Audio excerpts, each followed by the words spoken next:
రెడీగా డీటెయిల్స్ చూస్తే ప్రైవేటు పాఠశాలలకు ధీటుగా ప్రభుత్వ పాఠశాలలో విద్యాబోధన కొనసాగుతుందని ఆదిలాబాద్ జిల్లా కలెక్టర్ రాజర్షి అన్నారు. ఇక శుక్రవారం గుడిహత్నూరు మండలం మన్నూరు గ్రామంలో నిర్వహించిన ప్రొఫెసర్ జయశంకర్ బడిబాట 2025-26 కార్యక్రమంలో పాల్గొన్నారు. అక్కడి జిల్లా ప్రజా పరిషత్ ఉన్నత పాఠశాలలో బడిబాటను ప్రారంభించారు. ప్రభుత్వ పాఠశాలలో అన్ని మౌలిక సదుపాయాలు, డిజిటల్ క్లాస్ రూమ్స్, బోధన, కృత్రిమ మేధా తరగతుల నిర్వహణ, అనుభవజ్ఞులైన ఉపాధ్యాయులచే తెలుగు, ఇంగ్లీష్ మీడియంలో విద్యాబోధన జరుగుతుందని అన్నారు. ఆరోగ్య పాఠశాల నిర్వహణ, విశాలమైన ఆహ్లాదమైన పాఠశాల వాతావరణము, ఇక క్రీడలు, సాంస్కృతిక కార్యక్రమాల నిర్వహణ ఇలా అనేక రకాలైన కార్యక్రమాలు ప్రభుత్వ పాఠశాలలో నిర్వహిస్తున్నామని అన్నారు. ప్రైవేటు స్కూల్స్కు ధీటుగా 10వ తరగతి పాఠశాలలో ఉన్నత ఫలితాలను సాధించుకున్నామని, ప్రభుత్వ పాఠశాల యొక్క నమోదును పెంచే విధంగా ప్రతి ఒక్క పాఠశాల ఉపాధ్యాయులు తమ వంతు కృషి చేయాలని పేర్కొన్నారు.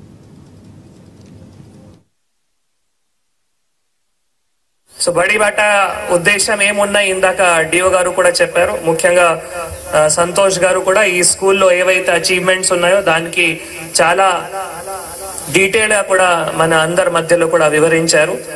సో మనం గత సంవత్సరం నుంచి స్కూల్లో ఇన్ఫ్రాస్ట్రక్చర్ ఇంప్రూవ్మెంట్ దానిపైన కూడా శ్రద్ధ పెట్టి, ఇందాక సంతోష్ గారు కూడా చెప్పినట్లు అమ్మ ఆదర్శ్ పాఠశాల కమిటీ ద్వారా చిన్న రిపేర్స్ కానీ, అమ్మాయిల కోసం టాయిలెట్స్ కానీ అవి అన్నీ కూడా సరి చేయడం జరిగింది. సో గత 2 సంవత్సరంలో ఇట్లా స్కూల్లో ఇన్ఫ్రాస్ట్రక్చర్ ఇంప్రూవ్మెంట్ కూడా చాలా అయింది, మీ అందరికీ తెలుసు. దీంతో పాటు మళ్ళీ ప్రైమరీ స్కూల్లో ఇప్పుడు ఈ విద్యా సంవత్సరం నుంచి ఆర్టిఫిషియల్ ఇంటెలిజెన్స్ ద్వారా కూడా లెర్నింగ్ స్టార్ట్ అవుతాయి. దానికి ఇందాక హెచ్ఎం గారు చెప్పారు, వాళ్ళ స్కూల్లో కంప్యూటర్ ల్యాబ్స్ కూడా ఉన్నాయి, కంప్యూటర్ సిస్టమ్స్ కూడా ఉన్నాయి. మీరు నాకు తెలిసే వరకు మళ్ళీ సమ్మర్ హాలిడేస్ లో కూడా ఆర్టిఫిషియల్ ఇంటెలిజెన్స్ ఆల్రెడీ నడిపించారు. So very good. Santosh garu and MPPS principal కూడా వెరీ గుడ్.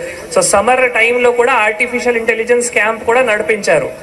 సో ఎవరైతే పిల్లలు లాంగ్వేజ్ కూడా మనం తెలుగు, తర్వాత ఈ సంబంధించిన ఇంగ్లీషు, తర్వాత మ్యాథ్స్ కూడా.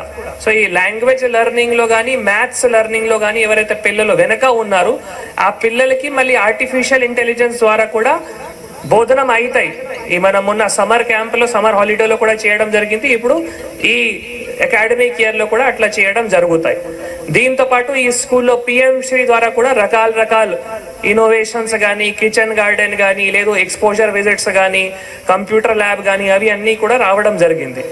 తర్వాత ఉచిత నోట్బుక్ కానీ, టెక్స్ట్ బుక్ కానీ, యూనిఫామ్ కానీ, మధ్యాహ్నం భోజనం కానీ అవి అన్నీ కూడా టైమ్లీ, మళ్ళీ 12 నుంచి స్కూల్ స్టార్ట్ అవుతున్నాయి అంటే 10 వరకు అవి అన్ని నోట్బుక్, టెక్స్ట్ బుక్, యూనిఫామ్ కూడా 1 పేర్ యూనిఫామ్ కూడా ప్రభుత్వం మళ్ళీ విద్యార్థులకి కూడా